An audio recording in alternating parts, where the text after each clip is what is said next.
This is an electoral map of Paris, France from the recent local elections of 2026, and it shows something fascinating, a completely divided city along the center. It almost gives off a Cold War, East-West Berlin vibe with how neat the separation is.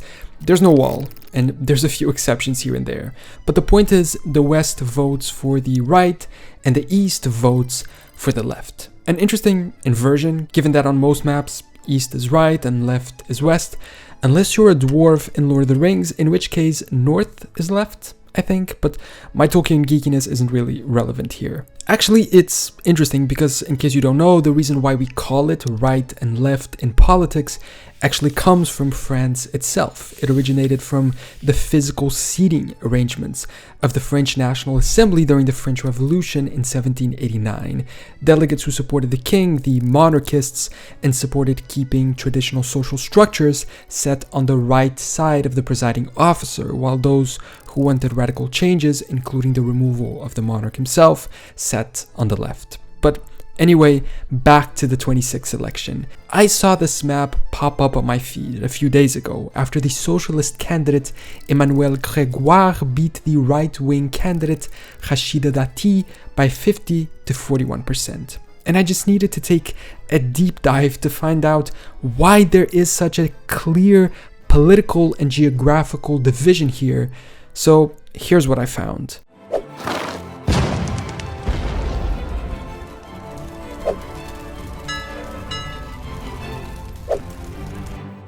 Paris is one of the oldest cities in the world, yet oddly, it's only just elected its 15th mayor ever. This is because before the French Revolution in 1789, the city was essentially ruled by provosts, two of them at a time. The Provost of Paris was a royal appointee. He represented the king's will and the king's national law.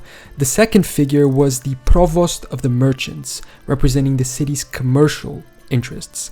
But the royal appointee only came in around the 13th century. Before that, all power was held by the merchant provost. In addition to regulating the city's commerce, he was responsible for some civic duties, such as the guarding of the city walls and the cleaning of the streets. It was a really confusing system, to be honest, especially because at some point there was a third figure with similar powers. Many functions from both provost offices were transferred to the office of the crown-appointed lieutenant general of police in 1667. I don't know, it was just a mix and mess of who did what job.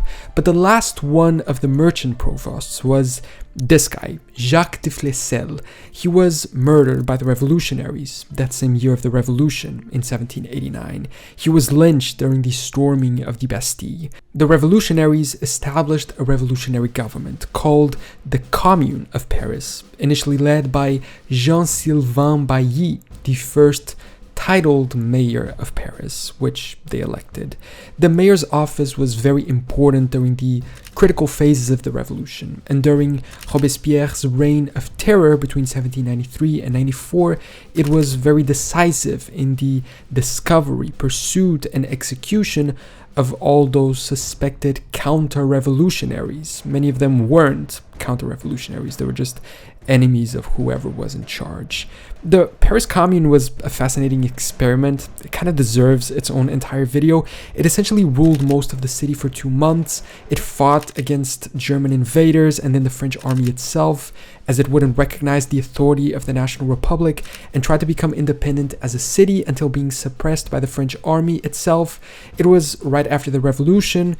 Then a little later in history, it's really, really interesting, but it's not what we're here to talk about.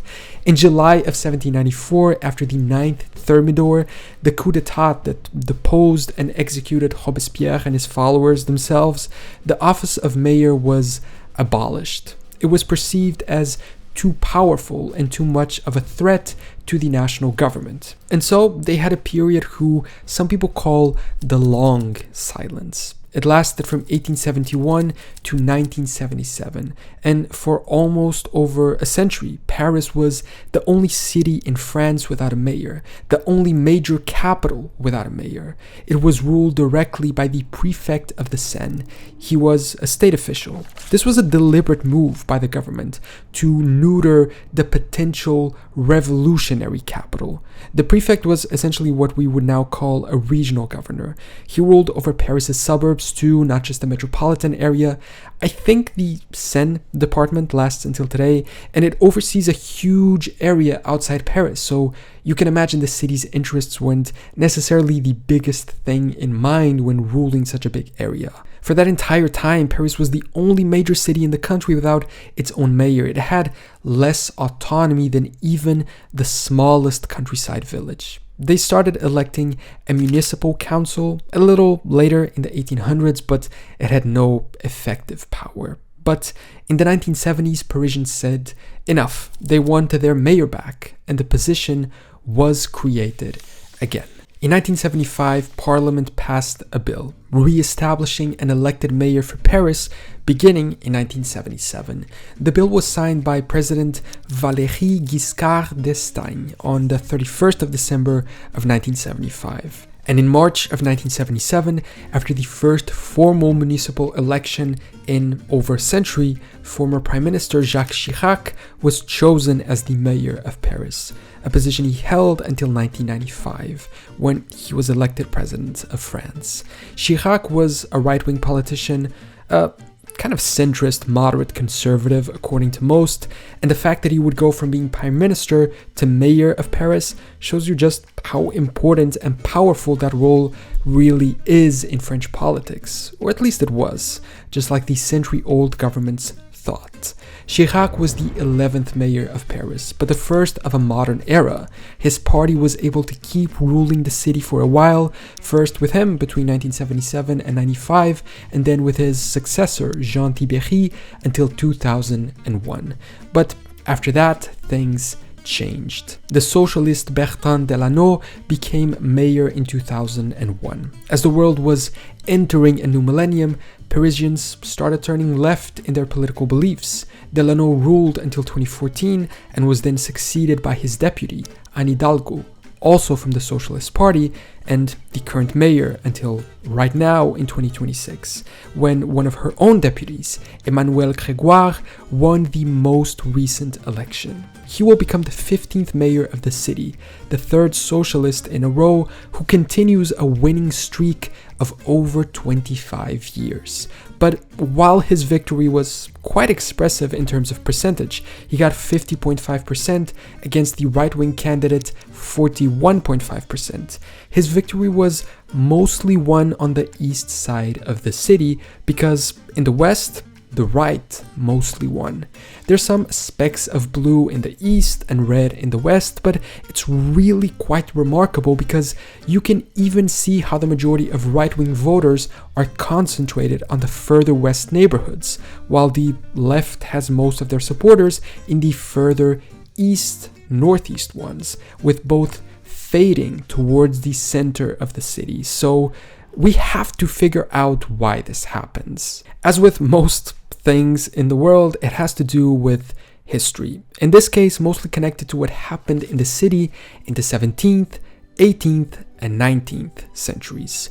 There's 2 or 3 specific moments that are key to understanding this. Let's learn about the West first. The right wing's prevalence in the west side of the city has to do with generational wealth, in a way. Some people call it the royal pool. In the 17th century, the French court moved to Versailles, which is located west of Paris. Because of this, many aristocrats began building their hôtels particuliers, their grand mansions in the west part of the city, mostly in the 7th and 8th arrondissement, so that they would be closer to the King's Road and residents.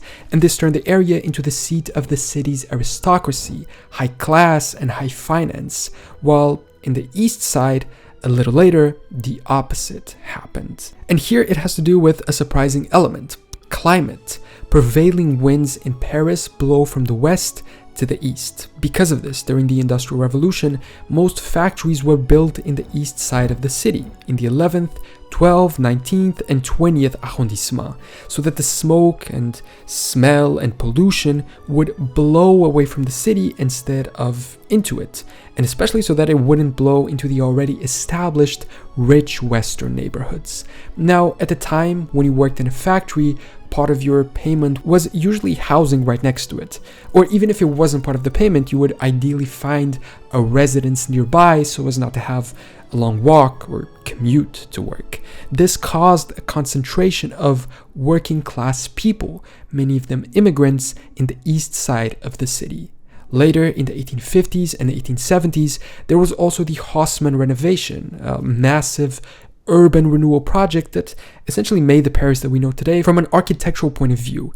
The process demolished a lot of slums in the city center and forced the working class population that lived in them further to the north and east fringes. This solidified the social and political segregation of the city.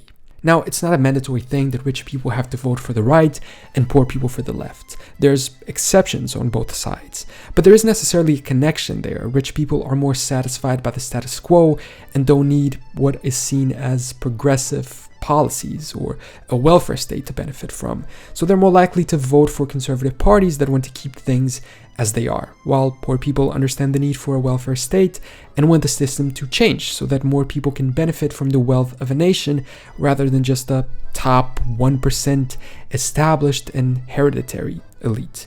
This contributed immensely to the electoral split, and as we enter the modern age, with the mayor position being restored, it became evident.